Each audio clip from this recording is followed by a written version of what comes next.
Li Hao narrowed his eyes at the delicate gift from Zhao, a dragon horn comb and a small porcelain vial. Shaking the bottle lightly, he raised an eyebrow. Soul-casting elixir, Zhao quickly explained. For those in the divine travel, real mit enhances soul projection by 100 meters per pill, up to 10 pills total. Li Hao's lips curved slightly. So Wu Shuang would benefit. He acknowledged Zhao's thoughtfulness but didn't waver. Pills like these, while efficient, left subtle flaws in one's cultivation. In true martial clashes, those artificial gains could betray you.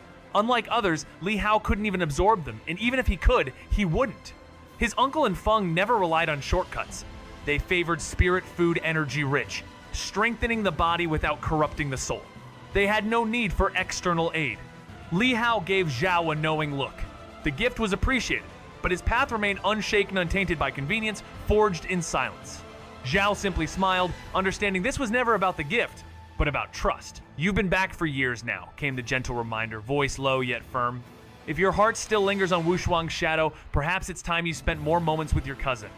She walks the path of Xianxia sect, know where support may shape your future. Li Hao nodded, smiling, his calm hiding deeper storms. Behind him, old Zhao followed, eyes carrying decades of loyalty and quiet judgment. Just then, a familiar voice echoed from afar Li Yuanzhao, striding into the mountain and river courtyard as if it still belonged to him. Zhao's face softened. In truth, the courtyard had grown quiet over the years. Other descendants keeping their distance from Li Hao, his once promising future dulled by rumors whispered like poison smoke from the northern Yan front. Whispers of failure, of deaths without honor, of power waning under imperial eyes. Even in a house built by generals, politics bled deeper than blades. But here came Yuan Zhao, smiling, unchanged. The dishes you want already sent to ants, he said, as if war and betrayal had never touched their world. Zhao's eyes flickered with surprise, not expecting Li Hao to be this composed, and a quiet relief softened his gaze. Thanks for the trouble, he murmured, just as Li Hao gave his shoulder a firm pat. Then let's head over, he said calmly, and Zhao nodded without hesitation. The two followed the young master, accompanied by the silent presence of Qingji as their carriage rolled out of mountain and river courtyard. When Li Yuanzhao suddenly requested a detour to Linglong Court, Li Hao agreed without question. The wheels turned toward the courtyard of his foster mother. Upon arrival, Yuanzhao leapt down, urging them to wait, vanishing through the gate. Moments later, he emerged escorting a woman of quiet grace, Xiao. Her presence held the weight of tragedy. Once a bride left alone on her wedding night, her husband claimed by war, never to return.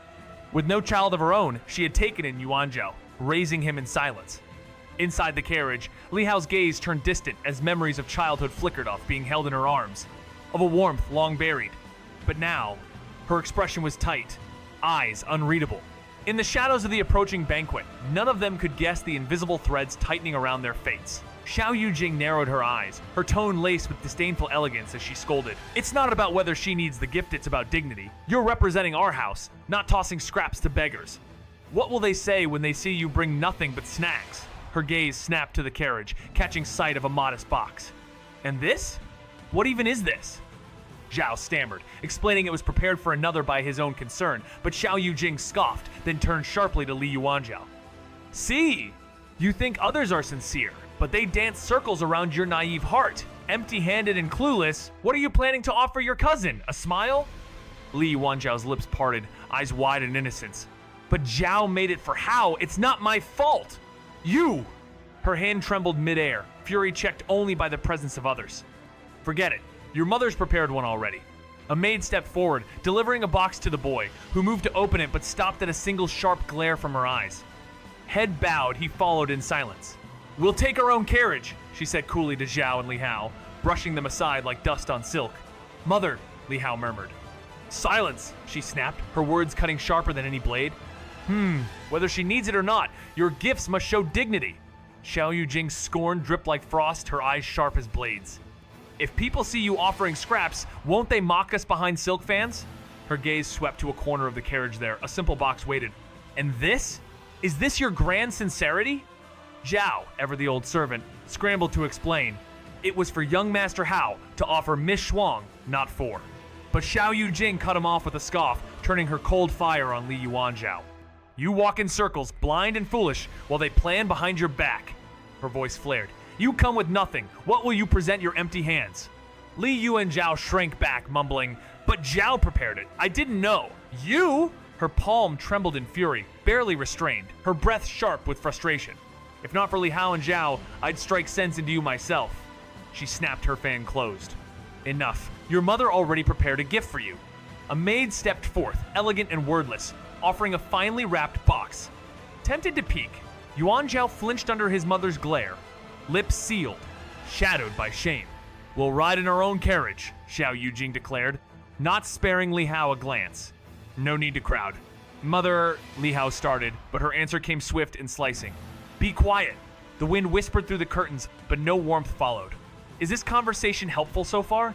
A sharp tension always lingered between him and his fourth mother, whose coldness never made sense to Li Yuanzhao until one day. Li Hao, sensing the discomfort, tried to diffuse the moment with a subtle wink before leaving with Zhao.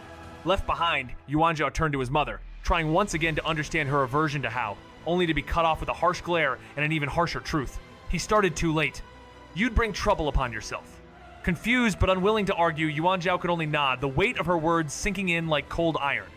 Later, in the muted shadows of the carriage, Zhao whispered to Li Hao the truth unspoken in front of others. Madame Xiao's grief ran deep, the kind that turned into quiet blame after the fourth master fell in battle. And though none dared speak of it, her bitterness had long since taken root in the cracks of the Li family's silence. Li Hao's gaze sharpened as he stood before Eternal Spring Court, the air thick with layered loyalties and whispers behind fans. He had long sensed the bitterness that festered in Fourth Mother's heart, but unlike the false sweetness of the Second Mother from Shuihua Courtyard, at least Fourth Mother wore her resentment plainly. He felt no hatred toward her blade was visible, not hidden behind a smile. And as for Madame Xiao, whatever her past, she seemed to truly care for Li Yuanzhao, and that was enough. The moon had just crested the rooftops, spilling silver across the lantern-lit paths as laughter echoed from within the hall.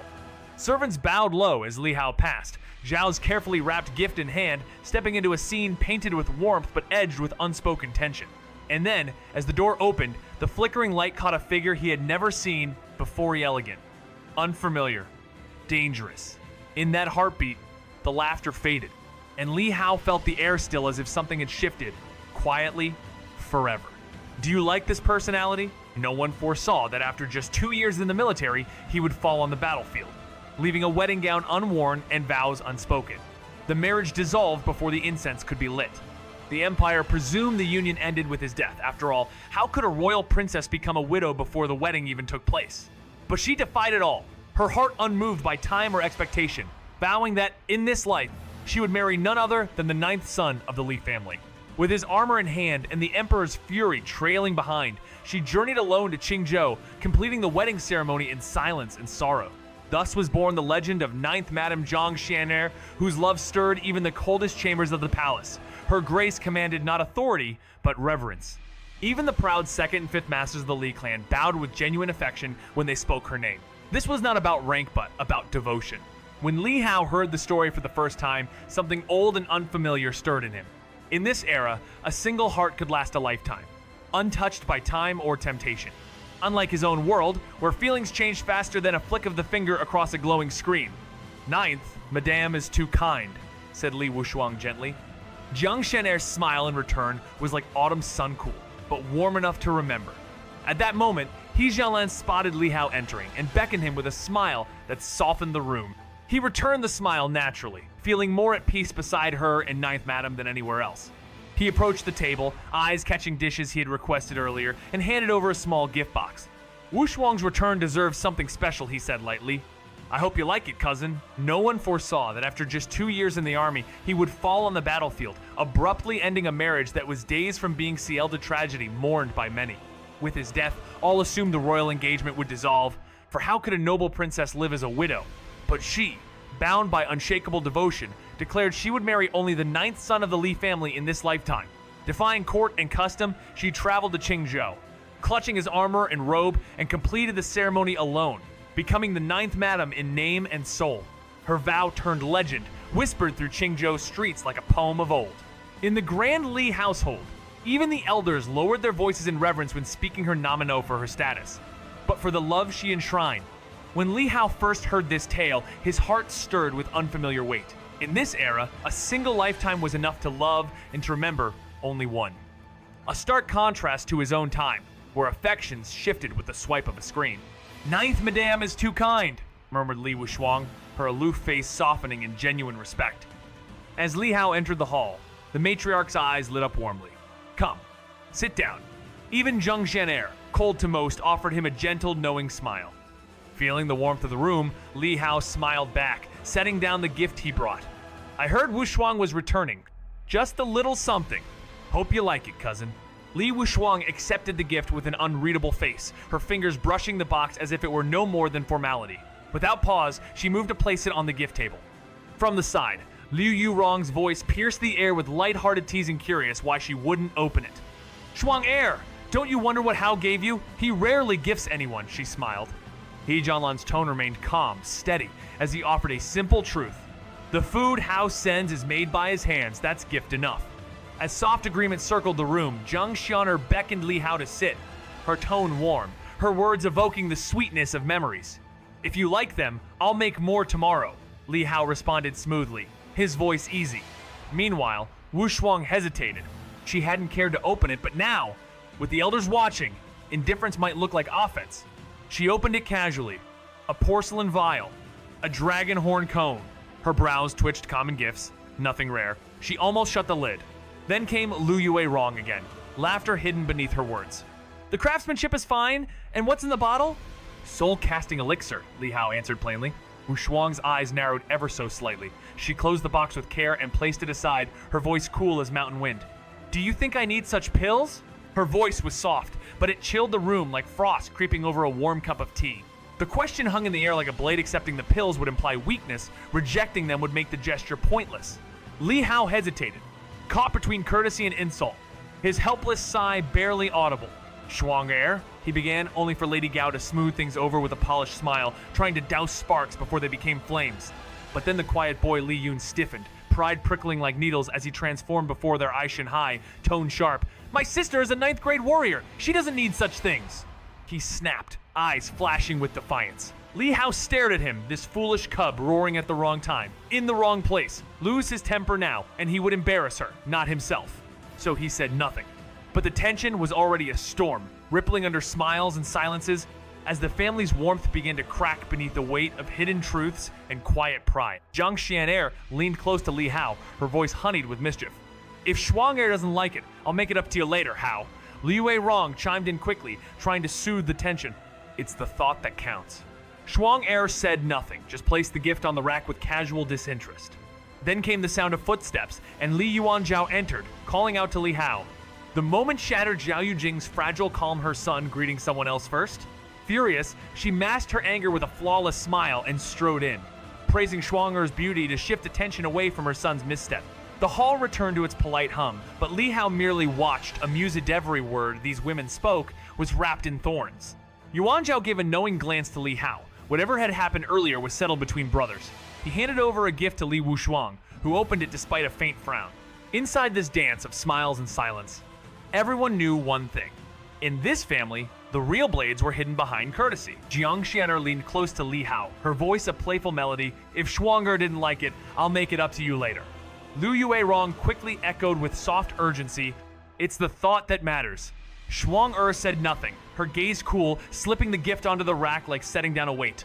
Then came the footsteps. Li Yuanzhao's call broke the moment. Li Hao turned calm and unreadable as fourth mother entered beside Yuanzhao. But Xiao Yujing's eyes burned. Her son had greeted Li Hao first. The hall thick with watching eyes, she swallowed her fury, masked it with a glowing smile. So tall and beautiful now, Shuang-er Ching Ching, you've raised her well. The tension faded with the elegance of her lie. At the table, Li Hao simply smiled. None of these women were harmless. A glance from Yuanzhao told him all was still well between them. No rift had formed. With practiced ease, Yuanzhao handed his gift to Shuang-er. What is it? Yue Rong asked, curiosity tinged with wariness. Open it and see, Yuanzhao replied, ignorant of its contents but smooth with his answer. Shuang-er frowned, the weight of all their legacies pressing down, and opened it anyway. Do you like this personality? The blade gleamed coldly in the light. It wasn't just any dagger, but the fabled Han Shang, a weapon whispered to pierce even the flesh of immortal demon kings. Gao Qingqing's eyes widened as she recognized its name, stunned that such a divine relic now rested in the hands of Xiao Yujing, but the smile on Xiao Yujing's face held more warmth than pride. As long as Shuang-er likes it, that's enough, she said softly, brushing off its deadly legacy, as if it were merely a trinket gifted with affection. Gao Qingqing quickly turned to her daughter, her voice regaining calm. Well, thank your cousin properly. Li Wushuang, ever graceful, cradled the dagger as a quiet gleam lit her eyes. This was not just a gift, but a promise of survival. Though she wielded a sword, this dagger would serve as her unseen edge, deadly when distance collapsed. Thank you, cousin, she said, her voice like falling petals. Li Yuanzhao laughed it off and rejoined Li Hao, their camaraderie untouched by ceremony. Soon, the other ladies of the house arrived, but the gathering remained intimate. No unnecessary guests, no concubines from the side branches. He Jialan knew Wu Shuang's distaste for kraut. Among them came her father, Li Xuanli, emerging from Zen meditation mountain like a shadow from memory elegant despite old wounds, a man who had faced demons and lived to reflect it. The silence around him spoke of blood spilled and pride buried, for the battlefield does not spare the men of the Li clan. Those who survive are changed and never by choice. In the quiet hush of a family gathering, Li Xuanli returns home, bearing the weight of old battles and deeper scars, his presence both commanding and subdued. The air shifts as he acknowledges each relative with composed respect, finally turning to his daughter, Li Wushuang, whose calm response to praise reveals not pride, but a quiet yearning. She speaks of her humble rank on the Qian list, unintentionally invoking the memory of ninth uncle, the once blazing prodigy whose fall remains a wound stitched into the Li family's soul.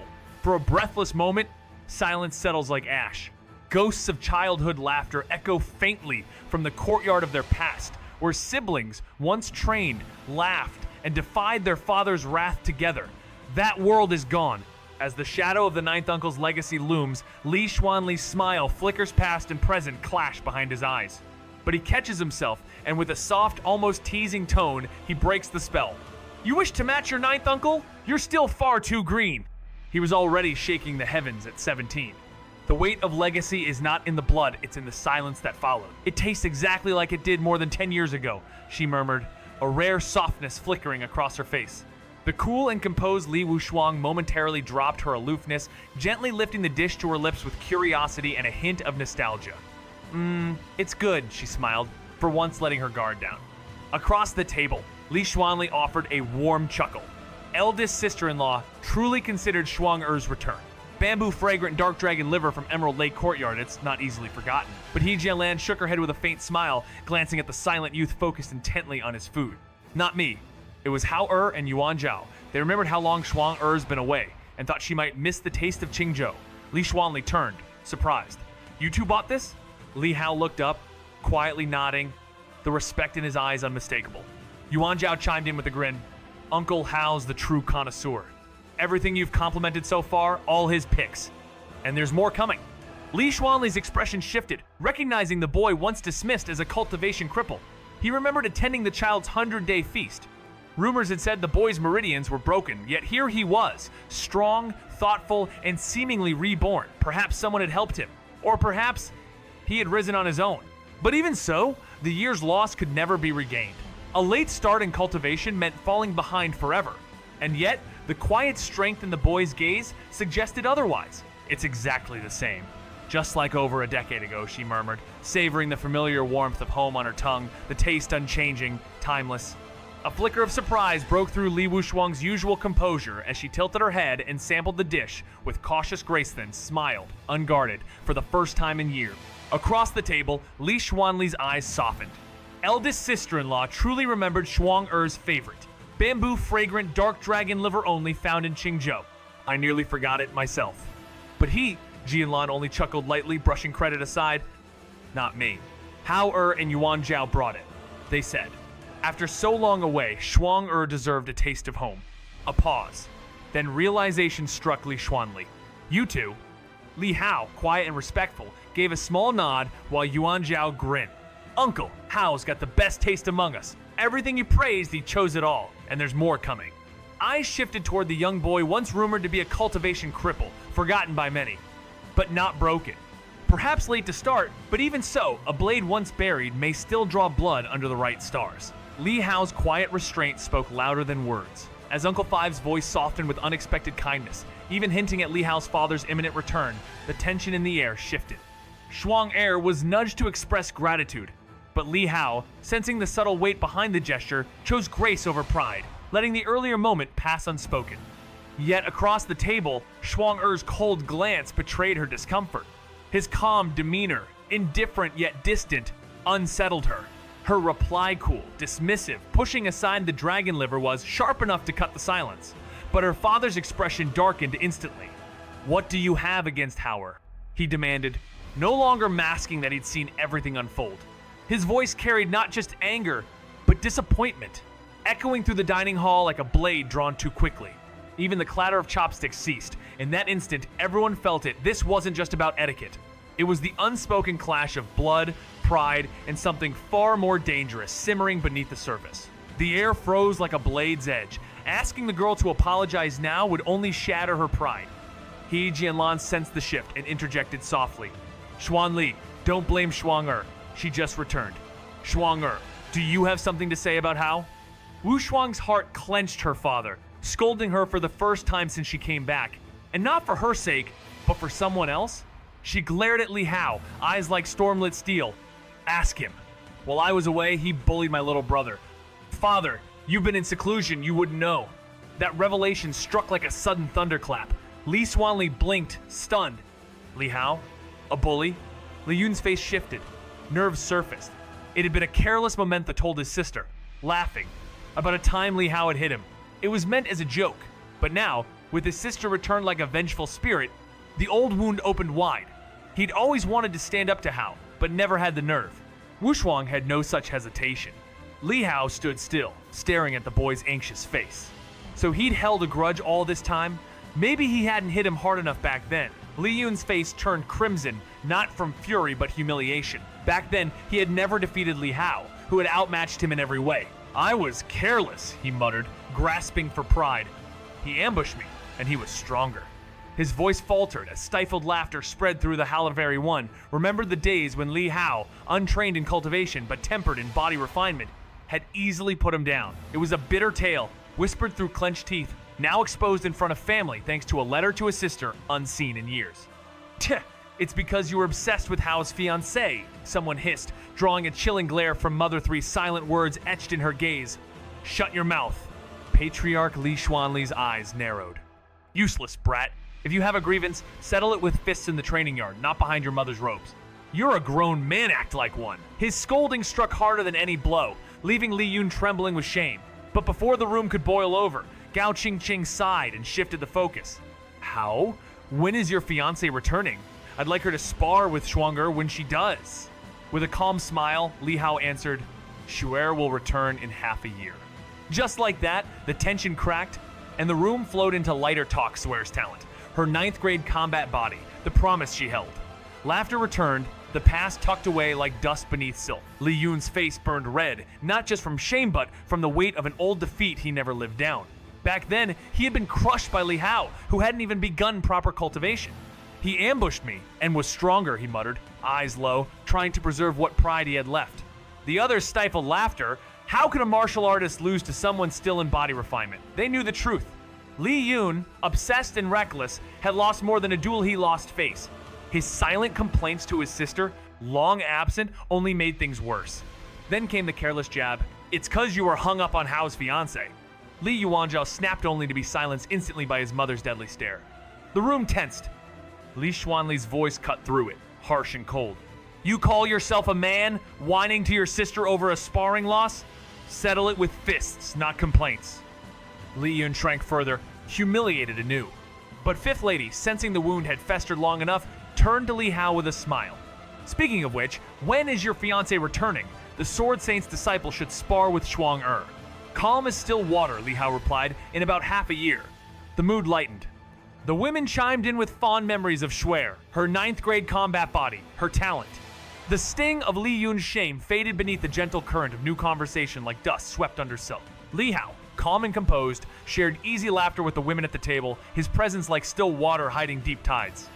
Li Yun, cheeks tinged red, sneaked glances at their father no longer stern, now smiling faintly while engaged in quiet conversation with Li Hao. Relief crept into Li Yun's chest, yet a subtle ache of inadequacy lingered. Then, a gentle touch under the table his sister, Li Jining, offering a dish with a soft smile. That simple warmth settled his heart. Across the room, Gao Qingqing's gaze swept from the ever-steady Li Hao to her own son, and a sigh stirred in her chest. Li Hao, despite his late start in cultivation, still shone too brightly. Lu Yue Rong, with a pleasant voice hiding measured intention, asked about Shuang-er's future now that she'd returned home with glory. Unbothered, Shuang-er glanced at her younger cousin across the table, calmly redirected her chopsticks midair, and answered between bites that she only wished to spar with Chan Feng. Her casual words slipped past the crowd like a breeze unnoticed, yet unchallenged. Still smiling, Lu Yue Rong replied that Chan Feng was soon to return, and a match would be arranged. Back in the day, you and Tiangang used to chase each other around the courtyard. The words sparked a flicker in Li Xuanli's eyes, but he quickly masked it with a faint smile. Please, let's not speak of such foolish childhood things, he said, brushing off the past like dust from an old robe. As the feast at Eternal Spring Court dwindled and shadows lengthened, the dishes bought and cooked, remembered or not were, all consumed, their warmth fading with the night. Li Hao, ever distant, made no effort to claim credit, nor did he intend to ever offer such gestures again. A single dragon liver was enough. When the time came, perhaps a ceremonial gift would suffice, nothing more. With the banquet over, guests drifted away without conflict. Li Hao returned quietly to mountain and river courtyard, while Li Xuanli, surrounded by wife and children, walked back to Piaoshu courtyard. Yet peace was short-lived. On a narrow moonlit path, his wife pulled him aside, her voice sharp with hurt. How could you say that at the table? They're both your children, Li Xuanli faltered, his reply as brittle as frost.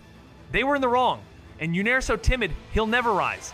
Shuang-er may be stronger, but too reckless, even with her cultivation. His wife's eyes burned. She protects her brother. Isn't that what family means? The wind stirred the leaves, carrying no answer, only silence between them. Gao Qingqing snapped, irritation flaring like a sudden flame, but Li Xuanli only chuckled softly, conceding, "You're right!" Speechless, Qingqing scowled. Li Men truly were all the same. Insufferable brutes. Sensing the storm behind her silence, Li Xuanli sighed. How could I criticize Hao-er, he murmured, eyes distant. 14 years ago, when our seventh brother returned victorious from war, I was still recovering from wounds. Northern Yan should have been mine to manage, but fate chose him. He and Qingqing endured trials we can't fully grasp. How could I judge his son? Qingqing knew he made sense, yet her silence grew heavier. Li Xuanli pressed on. And Hao-er, that child's done no wrong. You saw him, his calm, his grace, his way with the elders. So composed. If only he could cultivate, even Shuang-er might not compare. Qingqing's anger dulled for a moment, flared once more at the comparison. Then go cherish your perfect Hao-er. She snapped, turning on her heel, sleeves flying like storm clouds, and disappeared indoors. Li Xuanli stood rooted, blinking. What did I say now? He whispered, baffled. Elsewhere, at Shuahua Courtyard, Lu Yue Rong slammed her palm on the table, fury flashing.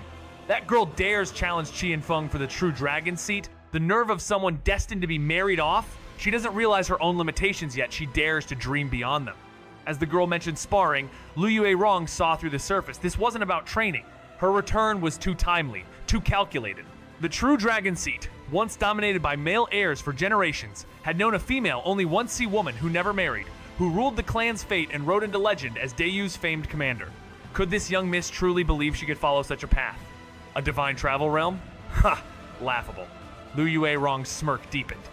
But behind her, the old housekeeper walked in silence, burdened by sorrowful eyes. The unity that once defined the 9 courtyards had fractured. A quiet shift that began after the deaths of the eldest and third sons of the Li family. Since then, joy had withered. The next morning, Li Hao waited quietly on horseback. Behind him, hooves approached. "How, bro?" came the cheerful call of Li Yuan Zhao. They rode off together toward Tan Palace, unaware that beneath polite words and fading traditions, ambition was stirring and the blood of dragons never forgets. Do you like this personality? Almost stuffed, huh? Bro, my mom's sharp words don't take them to heart. But Li Hao just waved it off. No need to talk like that between brothers. Of course, no blame, no fuss. That's why Li Yuan Zhao always admired him broad-minded as ever. Thinking back to last night's banquet, Li Yuan Zhao chuckled. Everyone was singing praises for cousin Wu Shuang. Yet none of them knew Li Hao's cultivation had already soared far beyond hers. Why didn't he say anything? Li Hao, with a lazy tug on the reins, smiled lightly. What's the point? Stealing a kid's spotlight? That's too childish. Li Yuan Zhao laughed out loud. Yeah, that's the Li Hao he knew. Steady, calm, never one to chase applause. If cousin heard she's called a kid, she'd probably blow up. You're a kid too. How, bro, you. Ha ha. Li Hao's laughter rang out, light and free. But soon, the truth of his cultivation would spread to Auntie and the others. Li Hao? He didn't care. Once Fu returned from Kangyu City, word would get out anyway. The calm before the storm shatters as the quiet roads of Kangyu tremble beneath the hooves of the Red Blood Horse. Though the demon calamity has yet to stain Qi State, trouble brews silent. Li Hao halts mid-path, eyes narrowing as a figure cloaked in snow white waits beneath the trees Li Wushuang. Her glare cuts colder than steel. You humiliated my brother. Tonight, I return the favor. Li Yuanzhao's voice stammers in defense, but she silences him with a single glance. Li Hao exhales, weary of familial grudges that refuse to die. As dusk bleeds across the horizon, swords remain sheathed for now, but the air crackles with tension. In a clan where silence weighs more than words, vengeance doesn't knock, it waits. Li Hao smirked atop his steed. I spanked your brother. You gonna spank me too? Li Wushuang's eyes turned cold as frost. Not your butt, I'll slap that smug mouth. In a flash, she surged forward, but Li Hao's body leaned like water, hand rising, redirecting her strike with effortless grace. Her momentum betrayed her. In an instant, she was pinned to the horse's back by an invisible force, her cultivation realm completely suppressed. Try that again and I won't be so polite, Li Hao muttered, his hand delivering sharp retribution. Her fury burned, but the weight of his power left her helpless. You talk about revenge, he said, voice low and cold. But back then, I was too merciful. Her scream echoed under the cracked sky, but like her brother before her, all she could do was curse as a dozen fierce slaps rang out, shaking both pride and soul. Is this conversation helpful so far? Li Wushuang, though strong enough to endure, couldn't hide the sharp sting that made her bite her lip, her eyes shimmering with unshed tears. Let me go, she snarled, struggling fiercely as her divine soul burst out in defiance, only to be mercilessly shoved back into her body by Li Hao's unrelenting soul force, locking her completely. Still so stubborn? Li Hao's voice dripped with cold disdain. You bastard, she spat, but her words were slapped away as Li Hao's palm struck again and again. The sound of muffled sobs halted his hand.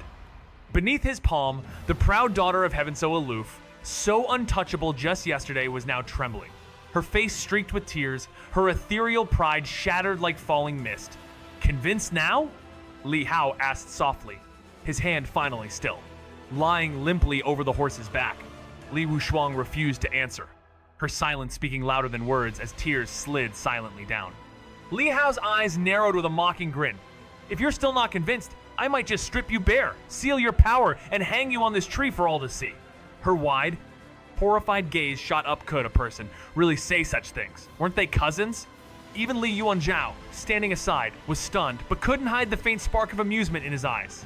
Li Hao, of course, never intended to cross the line. It was pure, ruthless intimidation. I'll count to 3, his smirk deepened. You wouldn't dare! As Li Wushuang struggled to straighten her back, her once proud presence now hunched in humiliation. A flicker of pity stirred in Li Hao's heart. Just yesterday, he'd admired Hera cousin raised under the tutelage of a renowned master, someone he once saw as a distant star.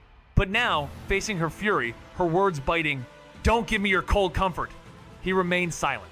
The tension cracked like thunder between them, her pride smoldering under the weight of defeat. Were you hiding your strength all along, she demanded, voice sharp with disbelief and shame. His response was like a sword to the heart. If it had been someone else, you'd be dead by now with how careless you are. Her rage trembled on the edge of explosion. She had returned not for reconciliation, but to seize destiny to claim the title of true dragon and restore her place in the clan. Yet now, after her bitter loss, all she could do was seethe in silence as Li Hao passed her by, reins flicking, leaving only dust in his wake. You? She snarled, fists clenched, her ambition bruised but not yet broken. Li Wushuang's body trembled with rage, her pride crumbling under the weight of defeat. Once hailed as the prodigious disciple under a legendary master, she had returned home with dreams of rising as the true dragon heir, carrying the ambition to lead the Li family alone unmarried, unyielding, unmatched. But Li Hao, with nothing more than a flick of his reins and a glance colder than steel, shattered that resolve in a single encounter. Her fury burned, teeth clenched, eyes burning holes through the road he rode past on. Don't give me your cold comfort. She snapped at Li Yuanzhao, though his words had held no malice, only stunned confusion at the storm he'd unwittingly stirred. Every word from Li Hao felt like a blade, each truth sharper than the last. If it were someone else today, you'd already be dead. No gentleness, no mercy, just brutal reality. And as the red blood horse carried him forward, leaving her behind in silence and shame, Wushuang stood frozen, torn between lashing out and collapsing inward, knowing that today's defeat was more than just bruises. It was the crumbling of everything she believed she was destined to become. She possessed countless cultivation arts and the guarded secrets of Xianxia sect. Yet before the sheer force of the 15 Li realm, she was no more than a paper doll unable to move, unable to resist.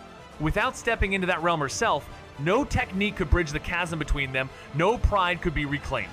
As the two boys rode away, the flames of humiliation burned in her eyes, only to be doused by a realization more cutting than any blade. He was only 14 and already surpassed the record held by the invincible figure she once idolized. Her breath caught, her body stung. A bloom of blood marked the fabric beneath her trembling hand. Teeth clenched, eyes red, she stood alone in a storm of shame and awakening. How? Wasn't that too much? Came the soft concern beside the galloping hooves. But Li Hao's voice was cold as stone. If I was harsh, it was mercy. Flattery breeds blindness. Even a pig can fly if praised long enough. His words sliced deeper than any strike meant not to wound, but to shatter illusions. Because out there, in the cruel world beyond family halls and legacy names, no one would catch her if she fell. He couldn't help but admire Li Hao even more. How? I've noticed you always seem to stand with the older generation, the boy remarked, but Li Hao's steady glance said that all his soul had walked through 2 lifetimes. His spirit aligned with those far beyond his years, never truly seeing these people as peers. It wasn't arrogance, it was simply who he was. As they headed to Tan Palace Academy, the divine general mansion burst into a frenzy. In her quiet courtyard, the girl returned, tending to old bruises with childhood medicine, her frustration with Li Hao deepening, though a tangled web of respect and doubt now stirred inside her. She thought, had his cultivation secret already spread? But the news wasn't about him.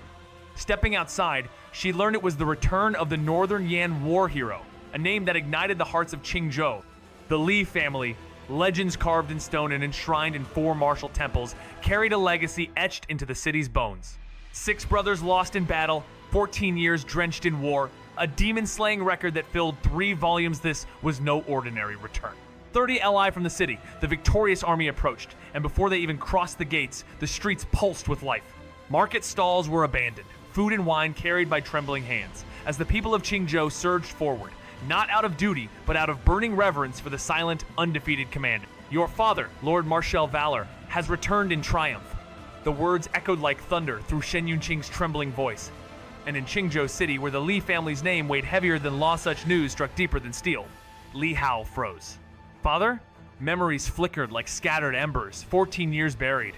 A childhood lost, a name remembered only in shadow. He bowed in thanks, then soared into the sky, cutting through wind and cloud. Shen Yunqing watched the boy disappear, beard trembling, eyes shining. This generation's true dragon, even fiercer than the last. From Tan Palace to the city gates, Li Hao raced, blood pounding in rhythm with the red blood horse beneath him. Hooves cracked the cobblestones, startled citizens parting like waves before a tide, and then at the road's edge banners.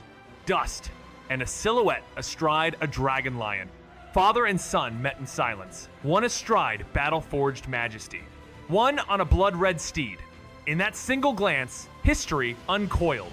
On the wind, the breath of destiny stirred. Your father, Lord Marshal Valor, has returned in triumph. Shen Yunqing's voice trembled with excitement as the winds of Qingzhou whispered of the Li family's power. Li Hao froze. 14 years of silence unraveled, and in instant memories clawing their way back from the abyss. His heart surged, not just with surprise, but something deeper forgotten warmth. Lingering ache. After a quick bow, he soared skyward, a comet streaking toward destiny. Shen Yunqing, watching the youth vanish, murmured, "This true dragon surpasses even legend." At Tan Palace's gates, Li Hao shattered the stable doors, mounted the red blood horse, and thundered into the streets. Hooves echoed like war drums as the people parted in awe. When he reached the official road, he saw it banners fluttering like flames, and atop a dragon lion. A towering figure rode, eyes locked on the boy charging through fate. The moment stilled. Father and son, dragon and steed. Recognition flashed. Silence roared. And in that eternal second, the fire long buried in bloodlines ignited anew. A sudden jolt struck Li Tiangang's heart as his gaze met the eyes of the composed young man Li Hao. In that silent clash of glances, memories buried for 14 years surged back like a flood. The once blurry figure who had tousled a child's head was now standing tall before him. Without a word, Li Tiangang leaped from atop his dragon lion beast, landing before the youth's red blood horse. The boy dismounted without hesitation because no son speaks to his father while on horseback. Power? The man's voice wavered, heavy with restrained emotion. Li Hao felt it too beneath the stiffness of reunion. Blood called to blood. Father, he replied. awkward but resolute, recognizing the bond that now anchored him to this world. In an instant, Li Tiangang wrapped his arms around him. 14 years of silence shattered in a single embrace. That strength, that warmth, Li Hao finally felt it. A true sense of home. He hesitated only a moment before embracing back, then whispered, "Where's mother?" The arms around him trembled, and the air thickened with unspoken sorrow. Li Hao's world shattered in an instant, his blood turning cold as his father's sorrowful words pierced through him. His mother was gone. The vibrant woman whose warm gaze lingered in his memories had vanished, leaving only a hollow silence. Amidst the grand celebration of the triumphant return, the cheers and praises of the crowd became distant echoes, unable to reach the weight crushing Li Hao's heart. Desperation surged as he questioned his father, disbelief gripping him like iron chain show. Could she have died? Why had no one told him? Why was grandmother silent? His father, lips trembling, confessed that the news had been sealed, buried in silence for months. Li Hao, once brimming with joy, now sat in cold numbness atop the dragon lion, the grandeur around him a mocking backdrop to his grief. As they returned to the Divine General Mansion, the truth settled in his bones in this day of glory. He had lost his mother forever. As twilight deepened and the last of the noble ladies departed, Li Xuanli lingered, reluctant to leave Tiangang's side, but his wife, perceptive and graceful, tugged him away with a quiet reproach. Their father and son not meddle where years of silence speak louder than comfort. Realizing her wisdom, Li Xuanli held her hand in grateful silence before turning homeward with his family. Left behind in the courtyard of dusk and shadows, Tiangang sat surrounded by loyal retainers and silent memories. As stories of the war in northern Yan spilled over the dinner table, young Li Hao learned the cost of glory, how demons once subdued had risen again, and even an empire at its peak was but a lion aging beneath its golden mane. Power had endured, but cracks now shimmered beneath the surface. When Li Hao asked about his mother, Tiangang's silence was heavier than any blade, his sorrow a quiet surrender. From now on, only you and I remain here. In that stillness, Li Hao understood his grief was no longer his alone. Their love, once spoken in youthful whispers, had echoed even to the edges of war. As the crimson sun dipped below the horizon, the evening's quiet was broken only by unspoken emotions. Li Xuanli hesitated, yearning to stay with Tiangang, but was tugged away by his wife, whose sharp whisper struck deeper than any sword. Why meddle in a reunion long overdue between father and son? In that fleeting moment, Xuanli grasped her wisdom, silently marveling at her strength as they disappeared into the dusk. Left behind, Li Tiangang stood beneath the silent sky, surrounded by old attendants and lingering shadows of northern Yan. As dinner wore on, young Li Hao listened silent, wide-eyed as whispers of the decade-long war and its demonic catalyst painted a grim truth. Dayu, mighty though it seemed, was no longer unshakable. Once a roaring lion, it now showed cracks in its golden mane. The border's ghost stirred, and the past clawed toward the present. When Li Hao asked about his mother, Tiangang's face darkened, words clipped by grief. From now on, only we remain. In that moment, Li Hao felt the weight of loss, not just as a son, but as an heir to pain, love, and an empire on the edge. The silence between father and son said more than any battle cry ever could. The air hung heavy as father and son faced each other after years apart. Li Hao, barely knowing his mother, and Li Tiangang, carrying over a decade of shared memories with her. When Li Hao quietly asked if her vengeance had been fulfilled, his father's slow nod spoke volumes. The silence that followed was not empty, it was filled with words left unsaid, pain buried beneath time. As Li Hao listened to tales of war and sacrifice, his resentment dissolved, replaced by a strange calm. Yet silence lingered, until Li Tiangang broke it with rare vulnerability, admitting his absence. Li Hao smiled, recounting warm memories with uncles and aunts, unaware that each word deepened the crease in his father's brow. At last, the truth slipped through. He had barely cultivated since unlocking his meridians. His father's disappointment was silent, but sharp. With a sigh, Li Tiangang dismissed him, watching his son leave. Then, his tone turned cold, eyes narrowing as he called out, "Where's Li Fu?" Beneath that quiet night, something darker stirred. The air hung heavy as father and son faced each other after years apart. Li Hao, barely knowing his mother, and Li Tiangang, carrying over a decade of shared memories with her. When Li Hao quietly asked if her vengeance had been fulfilled, his father's slow nod spoke volumes. The silence that followed was not empty, it was filled with words left unsaid, pain buried beneath time. As Li Hao listened to tales of war and sacrifice, his resentment dissolved, replaced by a strange calm. Yet silence lingered, until Li Tiangang broke it with rare vulnerability. Admitting his absence, Li Hao smiled, recounting warm memories with uncles and aunts, unaware that each word deepened the crease in his father's brow. At last, the truth slipped through. He had barely cultivated since unlocking his meridians. His father's disappointment was silent but sharp. With a sigh, Li Tiangang dismissed him, watching his son leave. Then, his tone turned cold, eyes narrowing as he called out, "Where's Li Fu?" Beneath that quiet night, something darker stirred. In the bustling city of Kangyu, Li Fu had been quietly guarding the young master at Tan Palace Academy under secret orders, but an unexpected injury forced him to stay behind and recover. Zhao, calm yet respectful, delivered the news to the legendary warrior Li Tiangang, who immediately tensed at the word injured, suspecting a hidden danger. But Zhao quickly reassured him there was no assassination attempt, only a cryptic promise from the young master about some great news upon his return. Confused, Li Tiangang pondered how good news could come from an injury, considering the distance from Kangyu City to their home a mere 2-day ride at full speed. Curious and concerned, he urged Zhao to recount the young master's journey over the years. Zhao, smiling, suggested he ask the young master directly, hinting at the stories and emotions waiting to surface. But Li Tiangang sighed, troubled by the carefree, unruly streak he had observed in his descendant, fearing that the absence of guidance had allowed him to grow wild. Zhao, however, gently defended the boy's nature. Carefree perhaps, but undoubtedly a good heart hidden beneath that untamed spirit. Li Tiangang's eyes dimmed as he dismissed Zhao with a flick of his hand, signaling a silent end to the conversation. Zhao hesitated only a moment before lowering his head and retreating into the shadows. Morning came lazily. Li Hao, no longer bound by academy duties, lingered in sleep beside the cold pond's lingering stillness, lost in dreams where warm eyes once cradled Haim only to be shattered by the encroaching growl of demons. "Young master!" A soft voice pierced the haze. He jolted awake, greeted by Yuxuan's composed figure at his bed sitting attendant, brought back from war, lean and sharp-eyed. Li Hao blinked, his dream slipping away like mist. "When did you come in?" he asked, voice low. Yuxuan offered a small smile. "The master requests your presence. Training awaits." And just like that, the echo of swords returned to Li Hao's life. The dream faded, duty did not. With a tightening brow, he commanded coldly, "From now on, don't enter without my permission." Yuxuan bowed in silent obedience.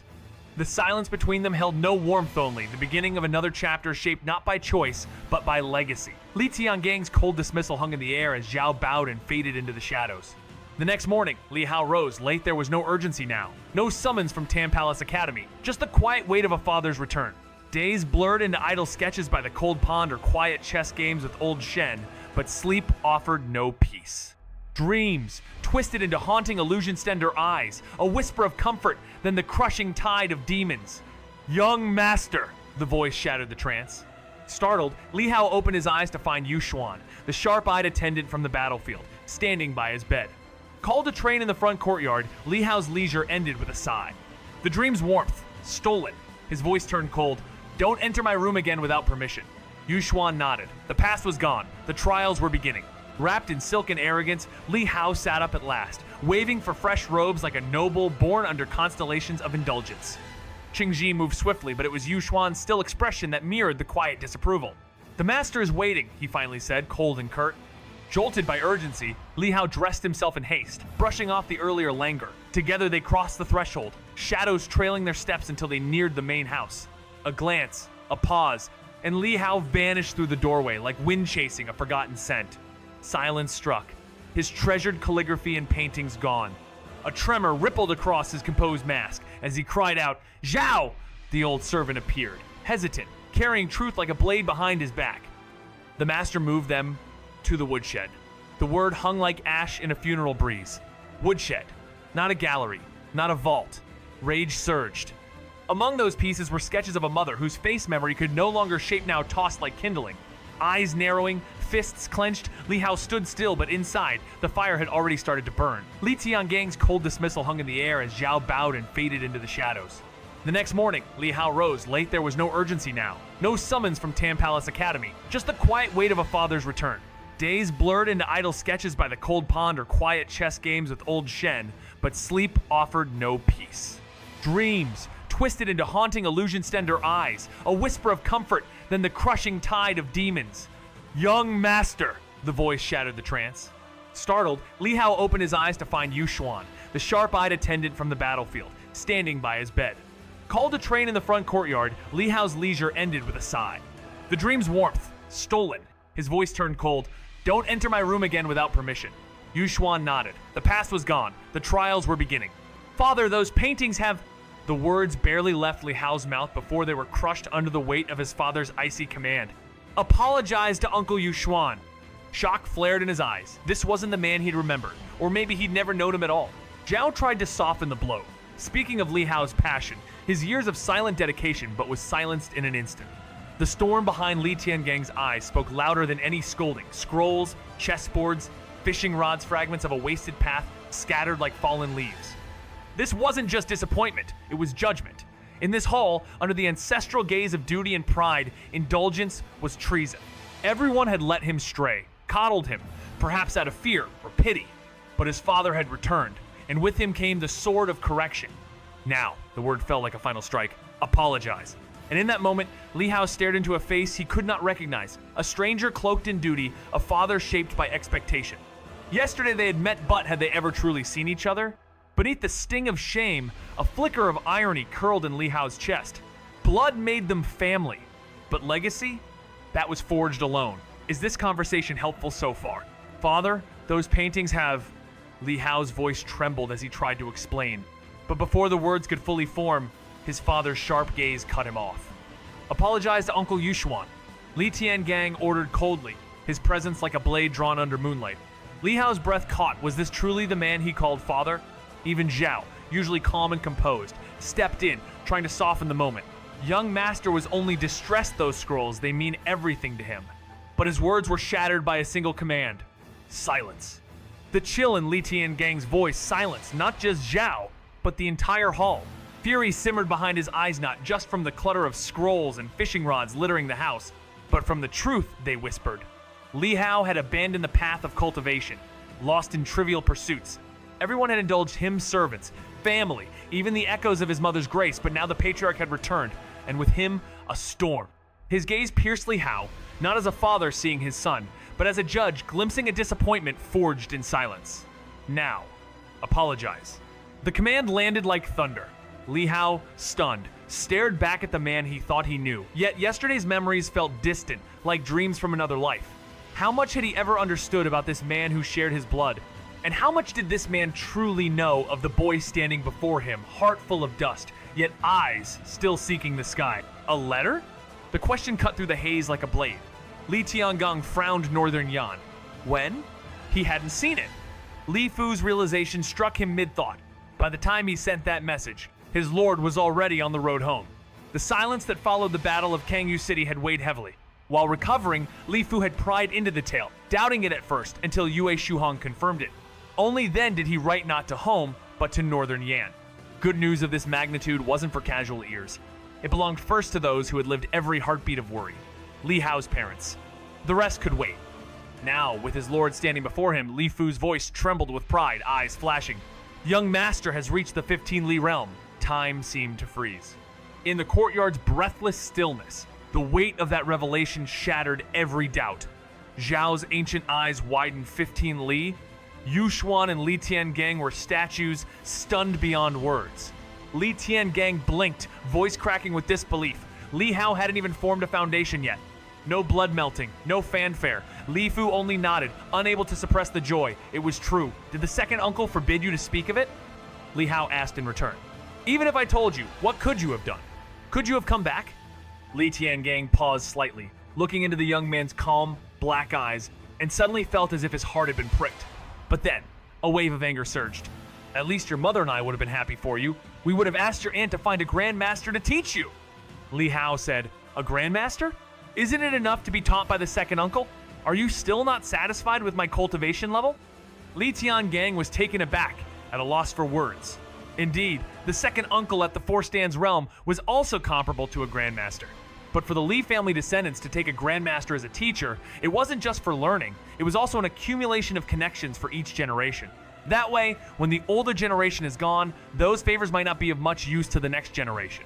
Generation after generation, a millennium of heritage, connections are one of the great foundations. These connections might not be needed on a daily basis, but at critical moments, they could be a tremendous help. You're taking this too lightly. Li Tiangang shook his head, feeling that Li Hao was still naive and didn't argue with him further. In his heart, Li Hao retorted, "You are the one who is naive." Li Fu, watching this father and son, also noticed something amiss. How come it seemed that there was a sense of estrangement and a gap between the Lord and the young master? Did the second uncle forbid you to speak of it? Li Hao asked in return, "Even if I told you, what could you have done? Could you have come back?"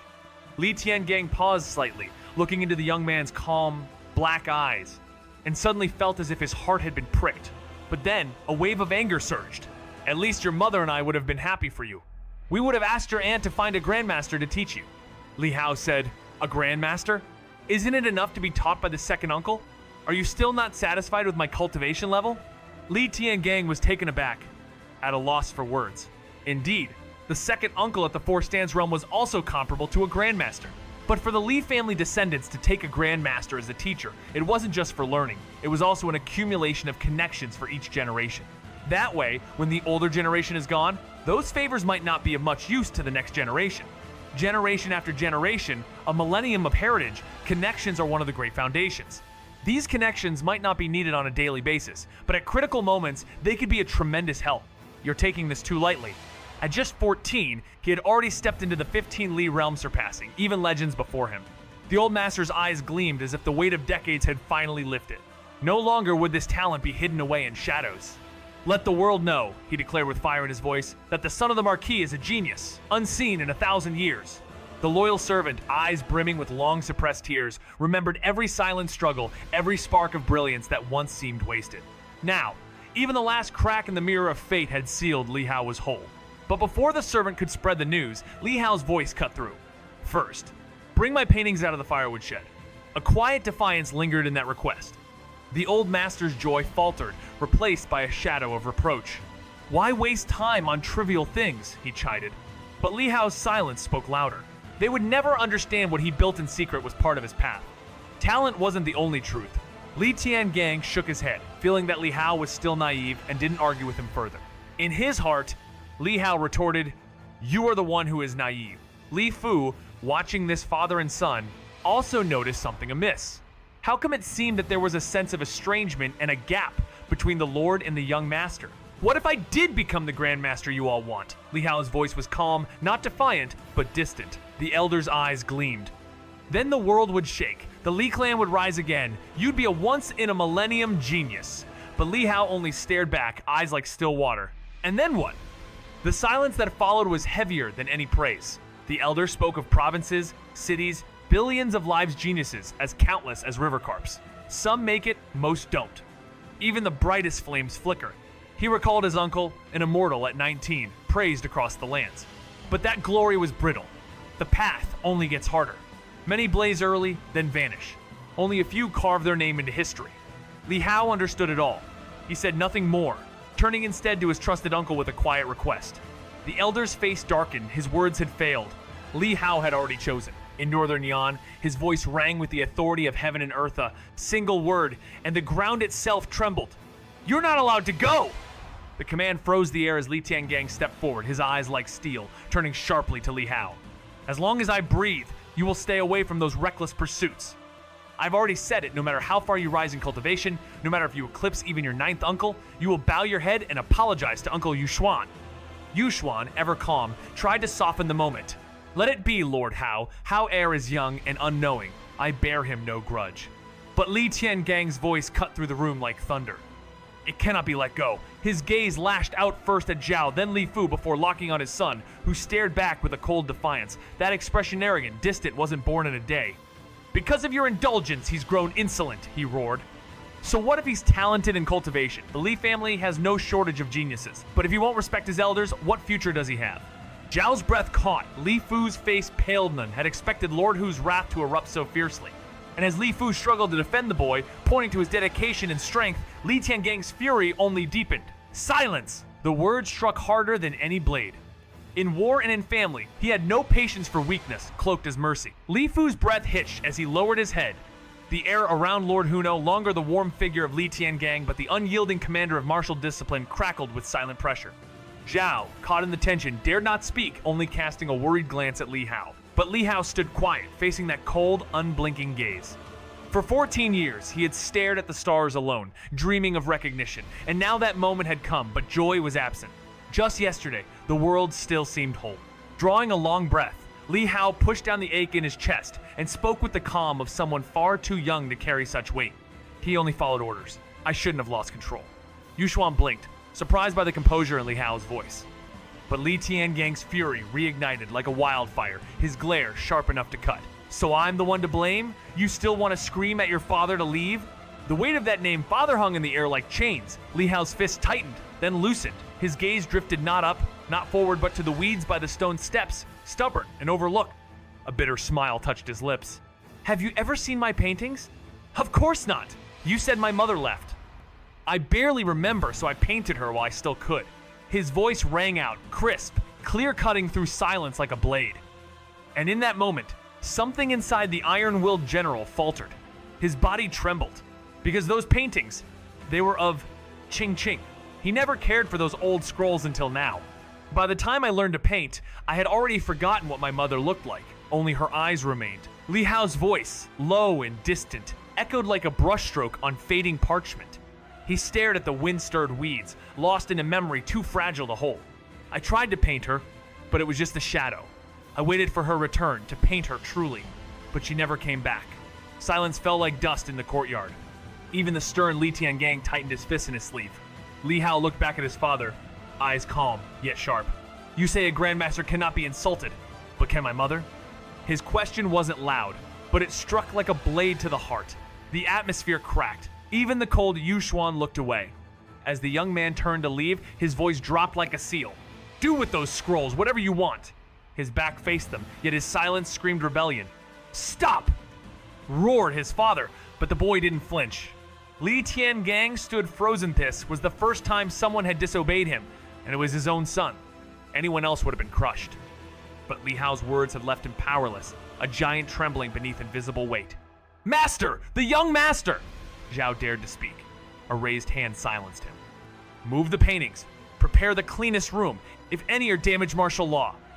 The command rang out, but Li Hao was already gone, and the wind carried nothing back. Zhao froze for a moment, then gave a breath of relief and nodded without hesitation. Li Tiangang, voice rising with pride, ordered Li Fu to inform the family of Hauer's breakthrough in the 15th. Li Realmhe wanted a banquet, a celebration grand enough to shake the world. As Li Fu rushed off, grateful for the change in mood, Yuxuan hesitated beside the marshal. His tone was careful, suggesting that such a cold confrontation with his son so soon after returning might wound their bond. Li Tiangang, stubborn yet vaguely remorseful, brushed it off but agreed to visit later. His anger still simmered as he recalled the boy's dismissive words about the painting of his late wife, Qing. That alone ignited fury. How dare Li Hao toss aside what should be sacred? Yet as Yuxuan faltered in reply, too lowly to advise on matters of blood, a streak flashed across the sky. Li Tiangang looked up, eyes softening at the arrival it was his second uncle. A moment of pause. A breath held, and the marshal stepped forward, smiling, to meet the one man who might still carry answers from the old world. Just as the words "I was about to thank you" left his lips, Li Mushu dropped into the courtyard, eyes narrowing at the hardened figure before him. You rascal, he muttered, voice tinged with a strange mix of pride and regret. The borderlands have carved you into stone. Where's Qing? Li Tiangang's silence was louder than any battle cry. She's gone. The words struck the air like a shattered talisman. Gone? Li Muxiu's voice tightened. Is she coming back? But the hesitation in his nephew's eyes betrayed the truth. You really thought you could hide it? Your parents knew. How else could the marriage have happened? The revelation hit Li Tiangang like a soul-binding blow.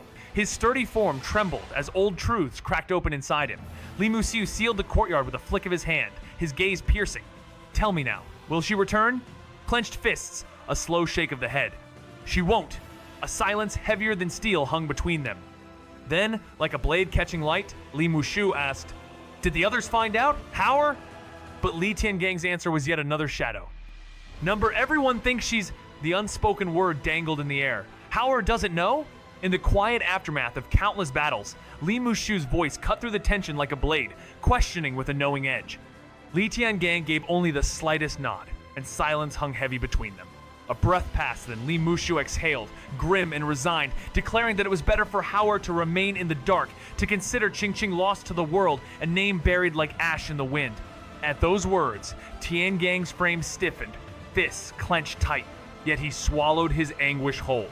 But the silence was short-lived. Mushu's gaze sharpened. The war in northern Yan wasn't because of her, was it? A slow shake of the head followed, the truth bitter. Years of war had drained even the holy palace dry. Mushu scoffed, fury simmering. Once Howard takes the true dragon seat, I'll face those demon kings myself. Tiangang tried to deflect, reminding his uncle that the family still needed his vigilance. With a tired smile, he shifted the topic to gratitude. But Mushu waved it off with a snort, taking care of Hao, or wasn't a favor, it was duty. Of all the next generation, Howard was the only one worth the sword on, like the rest. Fools to the bone, himself included. Li Tiangang, hearing the implied criticism, could only sigh inwardly. His pride bruised, but his tongue held still. He recalled the days when he and his brothers were little more than shadows under the family Nam ignored, belittled, forgotten by their second uncle. Yet somehow, Li Hao, that quiet boy with eyes like still water, had melted the old man's heart. With a strained smile, he said, "If not for second uncle's gift that defied the heavens, Hao would never have climbed so high. I owe him a debt beyond words." But the words sparked confusion. "What?" gasped Li Mushu. A chance against heaven's will for him? Even Yu Xuan, who rarely let emotions surface, showed surprise. Li Tiangang tried to explain, voice rising with conviction. Howard's only 14 and already at 15 Li realm without that chance. But Mushu cut him off sharply. "You misunderstand. I used my heavenly chance long ago. Whatever Howard is, it's not because of me." His voice lowered, almost reverent. "That boy's talent is unnatural. Even your ninth brother can't compare. Intervening might have shattered him." Li Tiangang, a man tempered by war and duty, stood dumbstruck. For the first time in many years, he felt the ripple of something he'd forgotten all. Not the second uncle. Yu Xuan's heart froze. That kind of talent? Li Hao achieved it on his own? Even the old master's face cracked with disbelief, eyes flickering toward the boy like witnessing a legend unfold. In a clan where prodigies sprout like bamboo after rain, Li Hao stood alone, untouchable, unmatched. Hao isn't just gifted, Li Mushu said softly, eyes gleaming with pride. He's something this family has never seen. Li Tiangang's breath caught the sun. With sealed meridians? That couldn't be wrong, could it? But there was no lie here, no smokescreen. "It was a dream," Mushu whispered. "A dream that shattered the chains. His meridians weren't truly blocked, just asleep." And just like that, a boy once bound by fate awakened a storm. Even a battlefield-hardened general like Tiangang could only gape because this wasn't a tale of bloodline or blessing. It was the rise of something far rarer. A dragon that forged itself in silence. Do you like this personality? Started at 6 or 7? No foundation establishment, no blood-melting Gan, yet in just 7 years he reached the 15 Li realm and he wasn't even serious about cultivation? Just a lazy boy who played around, barely trained, and still soared beyond the reach of gifted clansmen? Terrifying doesn't even begin to cover it. His own father, Li Tiangang, once thought his ninth brother was the peak of talent, only to realize that his own Sanye's, his son, was something far beyond. The trembling in his limbs betrayed the storm inside. Even Yu Xuan, tongue-tied and wide-eyed, couldn't believe the idle young master held such terrifying power. Watching them, Li Mushu smirked, basking in their awe like one who's already glimpsed the stars. Why should shock belong only to him, Feng, and the fifth brother? "Where is Howard?" he asked, scanning the courtyard. "Probably still in his room," Li Tiangang answered, voice still thick with awe. Li Mushu's smile faded, seriousness returning. "I came to see you, yes, but I leave Howard to you now." "I can't rest unless I know someone is watching." Li Tiangang laughed. "He hardly needs watching. He's strong enough to roam the Jianghu." But Li Mushu cut through that laugh with a glance heavy as thunder. "He's 14. His voice dropped. "When I said watch him, I didn't mean protect him from others. I meant don't let him walk this path alone." The courtyard grew silent. So did Li Tiangang. Is it companionship? The question echoed in Li Tiangang's mind like a blade drawn too late. He recalled the boy's quiet words, each one a challenge, a cry buried in silence. "If I chase greatness, will you look at me then? If I become the genius of this age, will that earn me your presence?" The weight of 14 winters in northern Yan settled heavily on the old warrior's shoulders. He had wielded spears, but never held his son. Guilt bloomed like frost in spring. "I understand," he murmured to his brother, a vow forming in silence. "I'll be there from now on." But the wind moved on, as did Li Mushu, speaking cryptically of rain and fading ties. Back in the quiet of his courtyard, Li Hao was greeted not by answers, but by Xiao Ru, the white fox who said nothing, only nestled deeper into his arm. In that wordless embrace, Li Hao smiled at a boy seeking warmth not from stars or swords, but from something far more fleeting, the feeling of being seen. Is this conversation helpful so far? Li Hao absent-mindedly toyed with a chess piece as the white fox nestled on his lap, his gaze drifting out the window in lazy contemplation until a shadow flashed past. Startled, he turned just in time to see Li Mushu land with practiced ease. "What are you doing here, lad? Didn't the fifth brother come to play chess?" Li Hao blinked, then grinned. "Second grandfather, if you're free, let's go dragon fishing." Mushu scoffed. "Catch what dragon? That last one was dumb luck. You should be with your father, he's finally back." But Li Hao only chuckled, his eyes gleaming with quiet defiance. "Last time was luck. Next time, it'll be skill." Mushu's frown deepened. "Don't go alone. There's still an old dragon beneath that lake. You may be at 15 li, but that won't save you from foolishness." Li Hao nodded with a smirk, the kind that hinted he'd go anyway.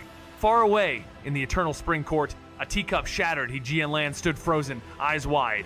"Say that again," she whispered, the name she just heard clawing open, a wound long sealed. In the hushed stillness of the eternal spring court, Li Fu's calm words struck like thunder. Young master Hao had stepped into the 15 li realm. At only 14, the boy they once pitied had shattered illusions spun over years. He, Jianlan, long deceived, stood frozen as realization crashed through her like lightning. Her son's hidden strength, his cultivation, his terrifying talent that had all been veiled, not by fate, but by Li Tiangang's secretive will. Rage, awe, and joy surged within her, yet the truth burned brighter. Hao was no weak child, but a dragon forged in silence. The maids stood breathless, the past crumbling in their minds. Even Suijin, who once led him by the hand to the listening rain tower, now saw him not as a burden, but a shadow genius hiding in plain sight. From the ashes of pity rose, Li Hao had always walked the path of power, just in silence. 14 years old and already at the 15 li realm, that revelation alone cracked the calm of the entire Li family like thunder. No one could believe it, not the grizzled instructors, not the cousins training in the courtyard, not even the ones who once mocked his name. A boy once dismissed, now standing above them all. And yet, he wore that power like a shadow, silent, steady, terrifying in its stillness. Even he, Jianlan, sharp as ever, was shaken by how perfectly he had hidden it. Her voice cut through the air like a blade. "I understand. You may go now tell Li Tiangang. I'll deal with him later." Beside her, Li Fu's sheepish compassion felt like theater, as if he too had played his part knowing full well what would come. Rumors swirled fast, fluttering like banners in a storm. A banquet in eternal spring court. The official word that Li Hao had stepped into the realm most couldn't touch for decades. And as the whispers turned to roars, one truth emerged like a blade from the sheath. This wasn't just talent, it was destiny calling. And it spoke not with fire, but with silence. Is this the terrifying nature of true prodigies? In the quiet elegance of the Shuihua courtyard, Lu Yue Rong, graceful despite the years, admired her reflection every line, a testament to refined beauty and poise. A hairpin shimmered as her maid carefully adorned her bun, the moment peaceful until a hushed message shattered it. A maid from the eternal spring court brought unexpected news. The family banquet was to honor Li Hao's breakthrough into the 15 li realm. Her mirror smile froze, her head snapped around in disbelief, and a jeweled pin struck her brow from the sudden motion. "Li Hao?" she echoed, stunned. The name rang like thunder in her ears. That child? That quiet shadow? Could he have reached such a realm already? Her vision swam, her breath caught not from age or illness, but the seismic realization that something had changed. Tremendously. Is this conversation helpful so far? As realization struck her like a bolt of lightning, the chaos of doubts and inconsistencies finally aligned into one terrifying truth. Li Hao had never been crippled at all. Her breath caught, but she masked the storm in her chest with a smile, sending the maid away before summoning her trusted housekeeper. When the truth returned with certainty, Lu Yue Rong's expression twisted in disbelief. So this was all a farce foundation, establishment failure, the pitiful facade, all lies orchestrated with eerie precision. And if it wasn't Li Hao's mind behind it, it had to be that strange woman, cold and calculating, willing to fake even a life-draining ritual. Eyes burning, Lu Yue Rong penned a secret warning to Qian Feng, desperate to expose the truth before it shattered their standing. But the tremors didn't stop with her. The entire court reeled in shock, even more than when Li Junye broke through to the Grandmaster realm at 17. After all, Li Hao had always seemed detached from cultivation, sketching beside rivers, idle beside his uncle, a boy too serene to be dangerous. And yet now, beneath that quiet mask, a storm had always been brewing. They thought he was nothing, just a late bloomer with poor roots, a name on a list thanks to someone else's pity. No one asked about his realm. because the answer seemed obvious. But then, the truth hit like thunder in clear skies. In Piaksu courtyard, jaws dropped. They believed he had barely crossed the soul succession threshold, but Li Hao had already vanished far beyond, into realms they couldn't even comprehend. A day earlier, Li Wushuang had felt the sting of his 15 Li realm strike, yet still, she didn't grasp the full weight of it. Now, even the brightest among them seemed dim in his shadow. At just 14, he stood where 16-year-olds dared not tread. The so-called exception to the black and white hall wasn't favoritism, it was foresight. As whispers spread, frustration flared. So those old relics at the academy knew before we did? Li Xuanli growled, stunned. Gao Qingqing, ever sharp, pieced it together. During past missions, he must have shown them. But why weren't they told? Because the academy must have assumed naively that the Li family already understood what they had. They didn't. Not until now. They tried to hide his brilliance, but the silence only made it louder.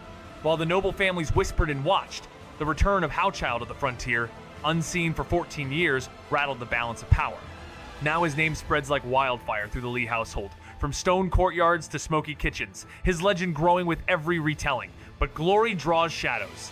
The Qian Kun list, a symbol of genius for the human race, is also the target board of the demons. His family fears, his name protected yet exposed. And his daughters are warned, and fathers grow quiet. The truth becomes clear. In a world ruled by legacy and blade, fame is both a crown and a curse. And under the veil of celebration, something ancient stirs a storm wrapped in silence, waiting to fall. Whispers rose like ghosts from the heart of the Li residence, slipping beyond stone walls and gilded thresholds, darting through alleyways and veiled strongholds until even the hidden sects of Qingzhou trembled he had returned. The fallen heir of the Li family, lost for 14 years, now re-emerged not as a boy, but as a storm cloaked in silence. Power flowed from his presence like a tide, and across the land, eyes once indifferent turned sharp with fear and awe. Amid the quiet jubilation of the family estate, Li Hao stood before an old door, paintings within, untouched by time. Zhao's voice trailed behind him like an old melody, speaking of loyalty, of war, of a bond between master and orphan that defied judgment. But Li Hao, though born of blood, felt the cold truth settle. Hadn't he too walked this life like an orphan, shaped more by absence than by love? He said nothing. Not because he accepted, but because he no longer fought the ache. This was the price of being the one they had waited for, the father of this legacy. And when Zhao spoke of names and glory, of how the world would no longer look down on him, Li Hao only smiled, voice low, eyes distant. Didn't the world already know my name the moment I was born? Zhao froze for a heartbeat, then nodded slowly. The truth could no longer be denied. Li Hao, once the fallen heir of the Li clan, had been named the True Dragon by none other than Emperor Yu himself. Yet Zhao chuckled awkwardly, brushing off the weight of history after all. Back then, Li Hao was just an infant lost in the shadows of a legendary elder brother. That's why everything passes, Li Hao said calmly, his voice soft as moonlight. Even saints are dust beneath the sweep of time. With that, he turned away, stepping into the night where starlight spilled into an empty courtyard, cold and clear beside the lantern, lit festivities beyond. Let's go, he murmured, the silence behind his words louder than any roar. Zhao exhaled in quiet relief, his mission complete. The banquet swelled with life as Li Hao entered, drawing every eye. At the table of the main line's third generation, tension crackled. The absent heirs meant little. What mattered was here, now. Li Wushuang, Li Jiangying, Li Ruminon could hide the shift. Li Yuanzhao lit up, thrilled by the awe on their faces, stealing a glance at Li Yun with undisguised pride. But Li Yun and Li Jining were elsewhere, their gazes distant, haunted by the echoes of another returnierly similar, yet heavier in silence. And then a mutter, sharp with envy. Just the 15 Li realm.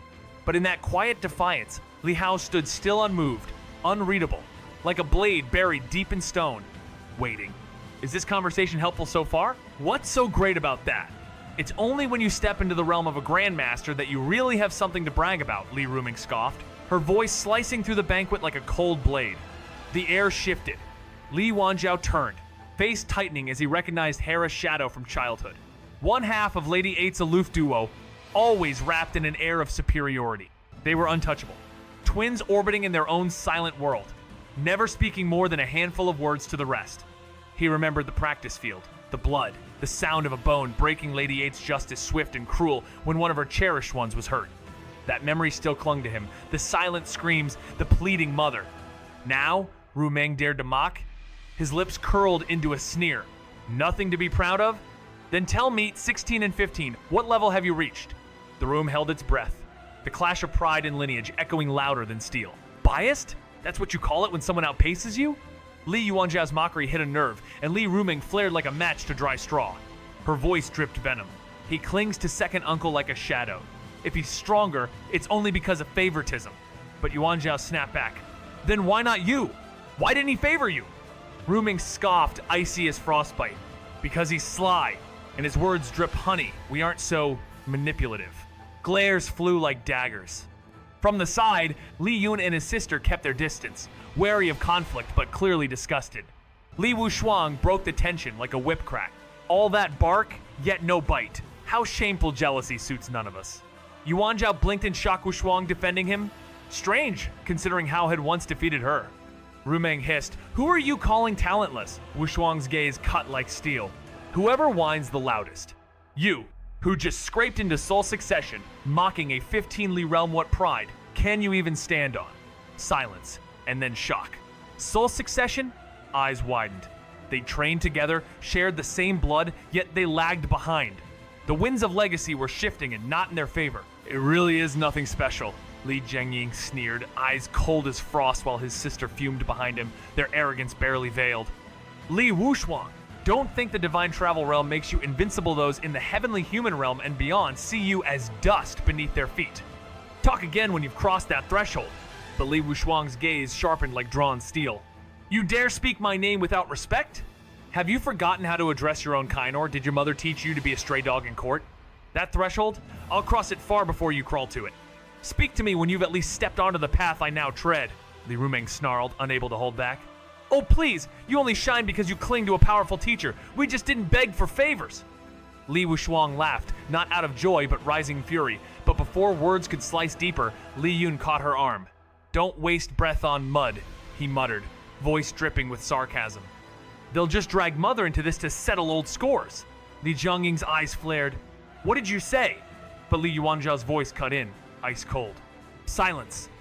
This is the mountain and river courtyard, not your Mo River trash heap. Even your mother bows to Tiangang here. The siblings froze, pride bruised by reality. Though their temper burned, they didn't dare fan the flames here. Li Wushuang rolled her eyes and turned away with a smirk, uninterested in bickering with wolves in borrowed robeshet inwardly.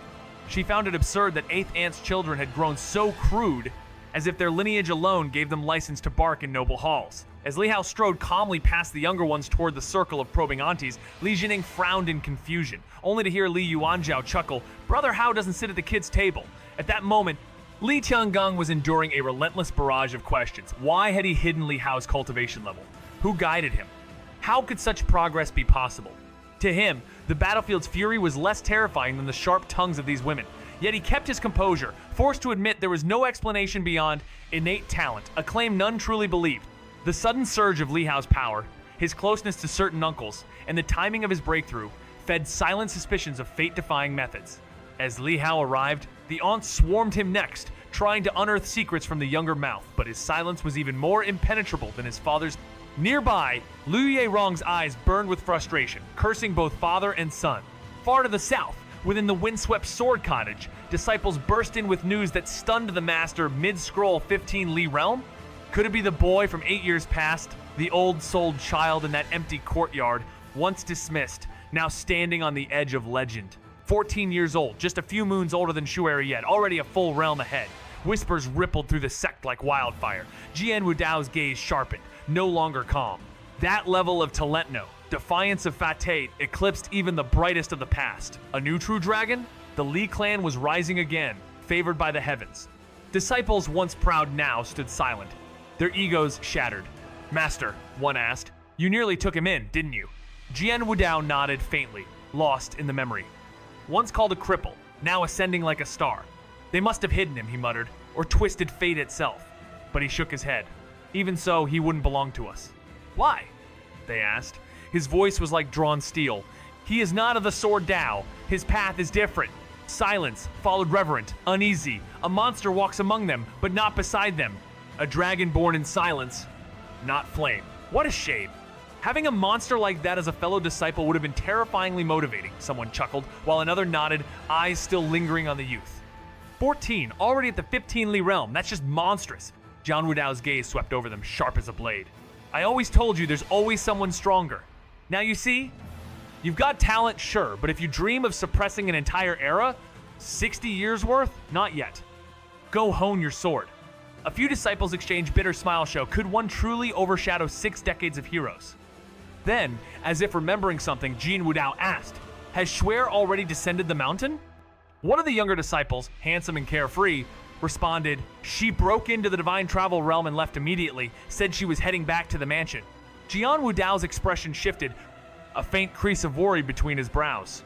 She owes the Li family too much. I just hope she can cut ties cleanly this time. The sword path and the mortal world one always must be left behind. The next day, far away in the heart of Yuzhou's imperial city, the aftermath of the Li family banquet echoed within a palace older than kingdoms. There, among dragon-scaled carpets and thousand-year-old silence, power gathered beneath heaven's eye, from supreme generals to low-ranked governors. Even those whose mere breath could shake 10 cities stood humbled, heads bowed, as the weight of lineage, legacy, and silence loomed unseen, but ever felt. Amidst the solemnity of the imperial court, the ministers bowed deeply as news of a divine awakening echoed through the hall. A new celestial prodigy had emerged from the Li family of Qingzhou. The emperor, cloaked in the black robe of 9 dragons, sat high on the dragon throne, his fiery eyes scanning the crowd as a rare smile flickered across his face. Whispers confirmed the youth's identity. Li Hao, once blessed by the emperor himself 14 years ago, now hailed as a Qilin star reborn. As voices rose in reverent acclaim, linking him to the fallen hero who once sealed the demon scourge, the throne room pulsed with fate's weight. Gazing toward the east, toward Qingzhou, the emperor seemed to see not just a child grown, but destiny itself stirred awake. Yet, amid celebration, a lone voice rose with accusation, condemning the Li family's silence. The air tightened. All eyes turned to Lord Helion. The palace hushed once more, not from awe, but from the shadows beneath Legacy's light. Do you like this personality? In the austere court of Qingzhou, beneath veiled politeness and simmering tension, the ancient alliance between noble houses shows its crack. While the Wang and Li families intertwine through marriage, the Helion clan watches with quiet scorn. As murmurs rise over the concealed cultivation of Li Hao, a young heir long hidden in shadow, a seasoned general defends the secrecy as a shield against old enemies and vengeful demons. But Helion Boya's cold retort slices through the era. The Divine General Mansion cannot protect its own. What loyalty remains? The court trembles as power and prestige clash in veiled accusations and rigid hierarchies. In the end, even reason is wielded like a blade. Li Hao, now reaching the 15 Li realm, walks the path of strength alone. His fate a sharp edge balanced between scrutiny and legacy. The officials held their breath, masked behind calm eyes, as the Lord once again pointed fingers with hollow accusations. Familiar, habitual, absurd. The crowd had long accepted these jabs as part of the court's theater. Since the fall of the Li family's true dragon 14 years ago, a wound that silenced even the mighty Helion clan, every rise of the Li name had drawn whispers and opposition. And now, even as General Xingwu returned drenched in glory, having shattered demon lines and turned back the Holy Palace's storm, Lord Helion's scrutiny cut deep, dragging up logistical wear and campaign length as if victory were a sin. For years, the Helion-backed ministers had chipped away at the marshal's name with veiled slanders and failed impeachments, a luxury only they could afford. Anyone else would have been dust on the executioner's blade. But the Helion clan, drenched in battlefield blood, cities red beneath their sacrifice, were untouchable. Their feud with the Li family was a public fire no rain could douse. And as murmurs rippled through the ranks of officials, many dared not speak, but all thought the same. Lord Boya's attack was reckless, almost childish. A man like Xingwu could crush rebellions with one hand. This petty noise wouldn't even touch his shadow.